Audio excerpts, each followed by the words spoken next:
from Igne. Sorry about the delay in content lately. It's been rather crazy in my real life, but I'm going to try to resume back to doing at least one video per week. Before we get into the content of the video, I'll go ahead with the usual trades. There will be a link in the description below. This is a link to our Discord. This Discord is used as a community tool, as there so that anybody can go and ask questions and get answers. We have a ton of very knowledgeable players in there that have been playing a very long time, as well as myself, and somebody will be able to help you out. Now this Discord channel is, like I said, is used as a community tool, so there's absolutely no bashing, bullying, being mean, or anything like that, or else you will be kicked and removed and banned from the Discord for good. Now, in addition to that, as we increase in subscribers and people to watch my content, one day, eventually, YouTube might monetize my videos. And when they do that, for the first 3 months, I will be giving away 100% to whoever is subscribed and in my Discord for the first 3 months. That will be done in a bi-weekly drawing. After that, I'll be giving 25% to one person per month in a monthly drawing.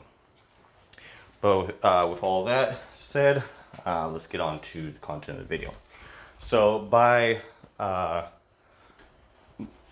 suggestion, by somebody asking me to be able to make this content, this one is going to be covering Soldier Ant reforms, as well as Special Ant mutations, as well as combining with what is the best type of ant and when to use them as far as for your general playstyle.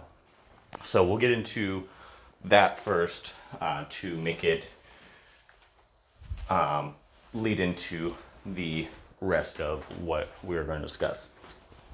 So for me, I personally am a shooter main, and the reason why I choose shooters, and I've discussed this in the past videos, but shooters is the most free to play type, as far as you don't really have to spend a lot to be able to get a decent March lineup. Now I've other videos that have discussed best lineups for each March type for free to play, as well for pay to win. But overall, shooters are generally for those that don't really want to spend a lot on the game, but are able to have a decent fighting March. And also, shooters just by nature tend to do a lot better against Pangolin and Groundhog.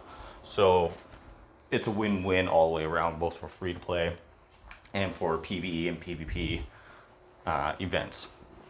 Now, the next one from there would be carriers. I personally don't use carriers at all, because honestly, for free to play without getting the pay to win ants, you really have to have a golden crystal, and you have to have it duped and maxed out and everything. I don't have a dupe for golden crystal. I just finally even got one on this island. But by and large, to be able to have multiple marches of carriers, you have to also be spending quite a bit.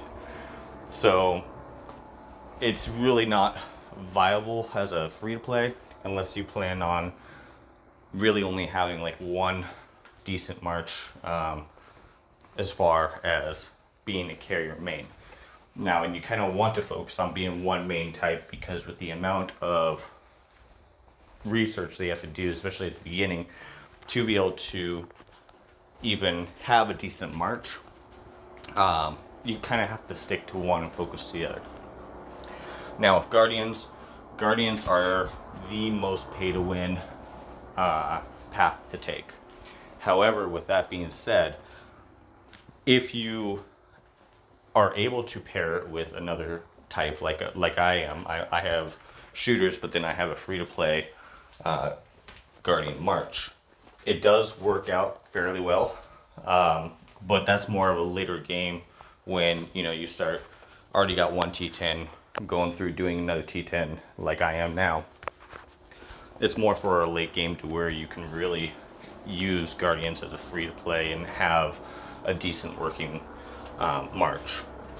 Now, to carry on further into that question is, so okay, so what do you choose then as your own? Well, personally, I made my decision based on the play style that I am, because I'm not a heavy spender.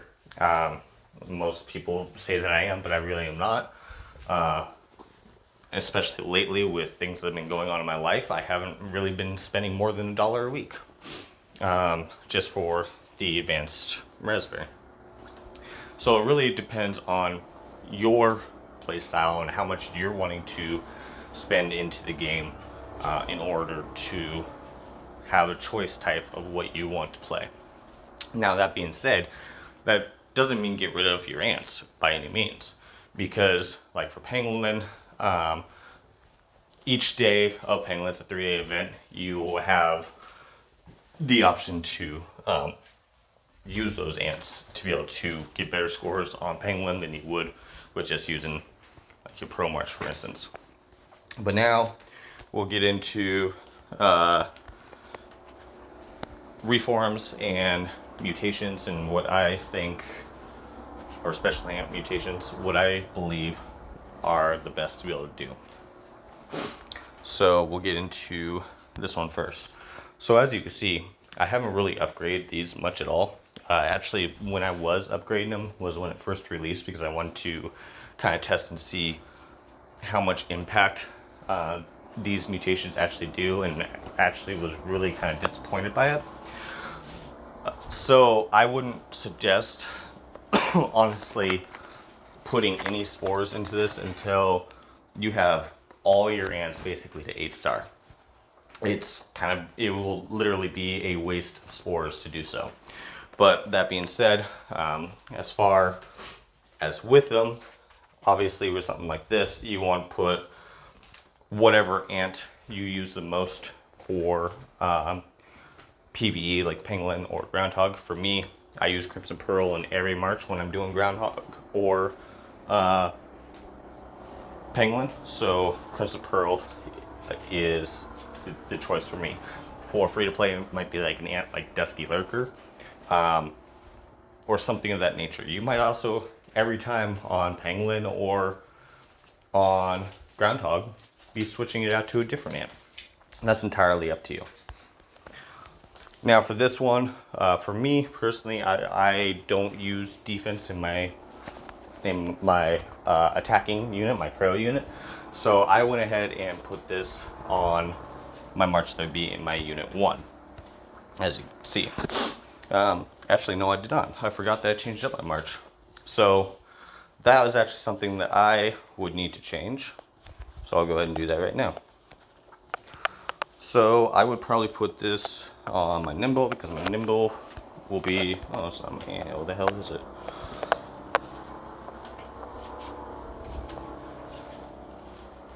Oh, apparently I slept in the tower all night. But anyway, so you want to have that on something that is in your unit 1, one of the ants that is in your unit 1, because that's where defense actually starts to kind of make a kind of a play if you get hit or anything like that. Now your main attacking unit, because I am shooter, would be my Lathie. It's the one that outputs the most damage. Free to play would be like Reapmaster. If you're a carrier main, it would be obviously the Golden Crystal or Shikri, depending on what you have. For Guardians, it'd be like Leaf Devourer. Then Target, that's for invading. This one, I really, since I'm not using Reapmaster in my Pearl anymore, I really should go ahead and switch it over.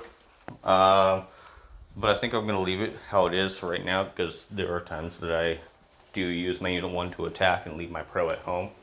So I'm going to go ahead and leave that, and plus it's only a 0.4%, so I'm not really too worried about it. Now this one, obviously with your Pro, oh, let me go back to that one. So that one, like I said, it would be something that would be in your Pro unit typically. So Since if you're a shooter main, you already have your Reapmaster in there, so you might be putting that on like Crimson Fragger. If you're a carrier main, you might be putting it on your Chicory instead of the Golden Crystal. Guardian main, probably Mimicry instead of anything else. But that's where you would put on that. Now, with that one, that's when defending.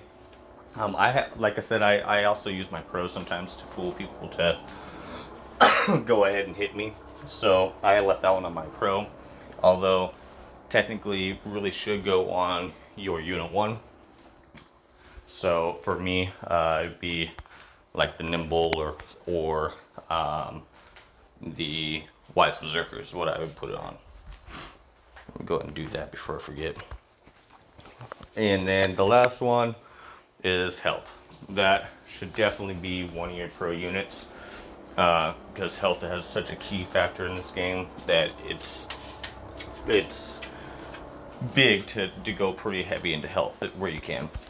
Now, I don't have any of these, but given what I'd said above, you can really kind of figure it out. And honestly, if you're pushing these up to 20, then you probably would already know what to do with them by now. Alright, so then we go on to the one that actually makes a bigger difference in my mind, because it's something that you can do for free just by doing your worker and explorations. So I'll go ahead and start with my main unit, which is shooters. So with that, obviously you have your base generics, which is the health, attack, and defense. Those are going to be on any of your units at all. Now, these ones are ones where you could start switching out. And I switch these out all the time, depending on what I'm doing. So anytime that I'm doing Pangolin or Groundhog, I make sure to have Invasion Attack, Groundhog, or the Pangolin one, depending on what it is. Now, for normal fighting, I have Invasion Attack and Invasion Health, and that's what I use. Now, there can be arguments, especially on Island, about using the Station Season Troop Attack, but actually I was doing some testing not too long ago, and what that is actually doing is it's only for when you're going against buildings, like layers, the NPCs. Has no effect whatsoever on players. So for that reason, I don't use it anymore. And you know, I did some pretty extensive testing with that. It does not help you whatsoever against players, so therefore it's kind of useless. Now, if you are like me and you use Guardians as your secondary, this would be the best that you'd have. Health, attack, defense. Then you'd have your Garrison attack, your Garrison defense.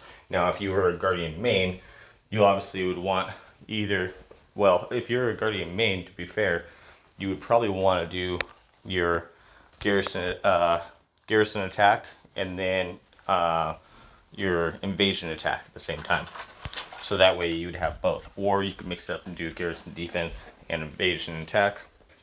It kind of go interchangeable. Now for carriers, obviously you have your basics. Me, because I don't use them, I throw in the two that I'm always trying to upgrade along the way, which is my damage to Groundhogs and damage to Pangolin. So I just throw those in. But if you're a carrier main, you would probably want to do the same thing as Shooters does and have the Invasion attack and the Invasion health. So anyway, kind of a little bit of a longer video. Some of it might be a little bit generic for some viewers, but hopefully this will reach you and help somebody to be able to help them along the way in the game. I'll be releasing a video pretty soon about how to fight properly on Island, and basically how do you manage your stamina while fighting and your fungi for you and your entire team. So be on the lookout for that. And as always, if you have any suggestions or things that you want me to cover, please ask in the Discord or in the description below. It's just in the comments below. Frankly, it's usually a lot easier to reach me in the Discord, especially as of late because I've been working 6 days a week. So I literally have not much time throughout the day to be able to look through each and every video's comments. But anyway, hope you enjoyed. Please like and subscribe, bring your friends, and we'll see you in the next one. Eggney out.